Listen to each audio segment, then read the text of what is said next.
এই বেহায়া বউটি তার শাশুড়ির কাছে পা টিপে নিতে লাগে, আর তখনই এই বউটির স্বামী সবকিছু দেখে ফেলে। আর এই বউটি বলতে, এই বুড়ি একটা কাজ করতে বলেছি সেটাও ঠিক করে করতে পারিস না।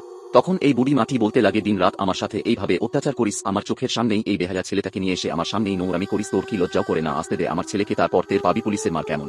এই কথা শুনে বুড়ি রেগে গিয়ে বুড়িটির চুল ধরে বলতে লাগে, এই বুড়ি তোর ছেলে যখন আসবে তখন বলিস, এখন চুপচাপ আমার পা টিপে দে। তারপর এই ছেলেটা বলতে লাগে, আরে বুড়ি তোর ছেলে 3 মাস থেকে বাড়ি আসে না, আরো যে কবে আসবে তার নেই ঠিক, তুই আবার বলতে চাস? আর ভালো করে শোন, তুই যদি তোর ছেলেকে কিছু বলিস তোকে এমন ভাবে মারবো যে সারা জীবন মনে থাকবে।